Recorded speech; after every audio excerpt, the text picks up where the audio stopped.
Are you tired of watching endless How to Be Smarter videos only to forget everything 5 minutes later? What if I told you that the difference between an average mind and a truly sharp one is an hour spent studying, but 7 tiny, almost invisible habits you can start today?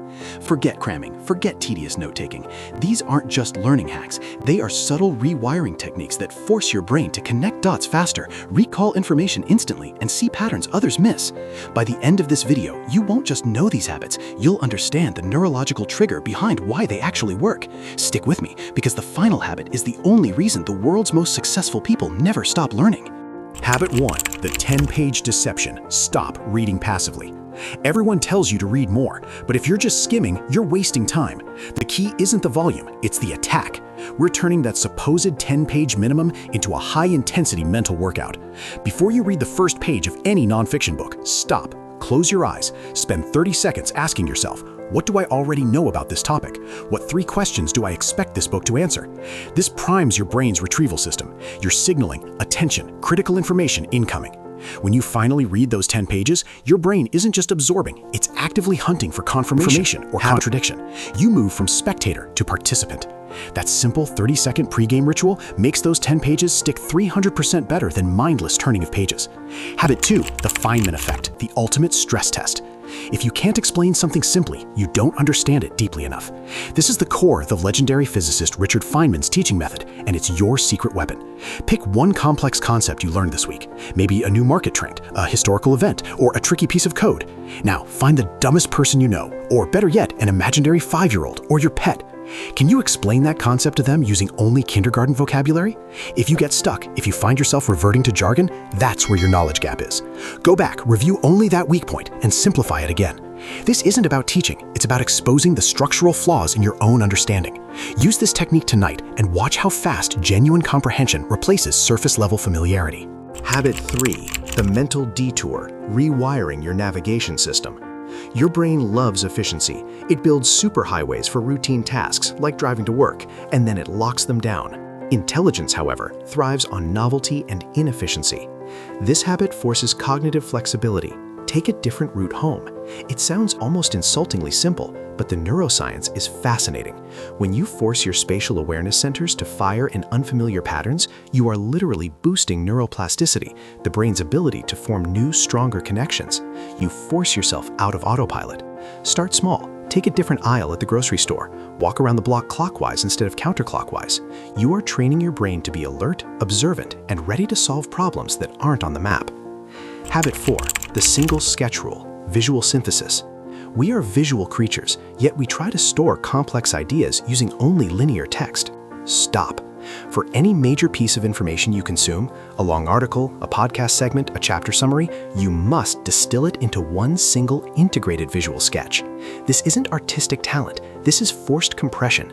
Draw boxes, arrows, maybe a stick figure representing the core idea. The act of converting abstract language into spatial relationships forces your brain to identify the absolute hierarchy of importance. What must connect to what? If you can't fit the core argument onto a single napkin drawing, you haven't understood it well enough to truly remember it.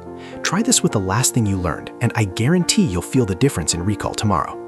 If you're already seeing how these tiny shifts build up, do me a favor and smash that like button. It's the easiest micro habit you can do right now, and it helps us create more deep dive content like this. Habit 5. Mastering the curiosity loop, the power of why not. Albert Einstein famously said, "I have no special talent, I am only passionately curious." But passion isn't enough, you need a system. This habit builds a dedicated curiosity loop. Every time you encounter a fact, a statement, or a commonly accepted piece of knowledge, you must follow it with 3 questions. Why is this true? Why must it be this way? And what if the opposite were true? Crucially, you don't have to answer them immediately. You simply jot them down on a dedicated note, a digital or physical list titled Follow-up. Then spend just 15 minutes later in the day researching one of those follow-ups. You've transitioned from passive receiver of information to active investigator, making learning an engaging, self-directed adventure. Habit 6. The 5-minute sleep prep, consolidation over cramming. The brain's most powerful learning tool is sleep, but most people waste this critical window.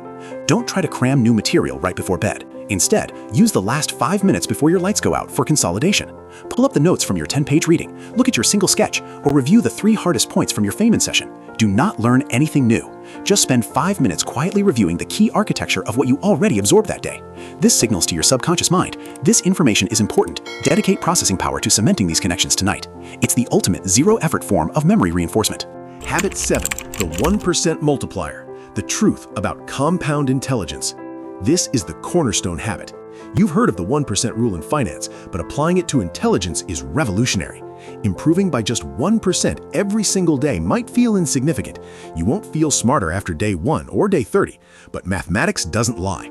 If you get 1% better at anything, your vocabulary, your critical thinking, your problem-solving speed, every day for 1 year, you don't just end up 365% better. You end up 37 times better. That's compounding in action. Your habits aren't measured by their immediate impact, they are measured by their long-term multiplication. This is why consistency, however small the action, destroys intensity. Look around. Most people wait for motivation to strike before they start improving. But the truly intelligent are those who execute these tiny, near-invisible routines consistently. You don't need more time, you need better triggers. Choose one of these 7 habits, just one, and commit to it for the next 7 days. Don't aim for perfection, aim for repetition. If you're ready to start building that 37x advantage, let me know in the comments which habit you are implementing first. And if you want the roadmap to transforming all aspects of your daily routine, make sure you hit that subscribe button so you don't miss the next blueprint we drop next week. Keep thinking bigger, 1% at a time.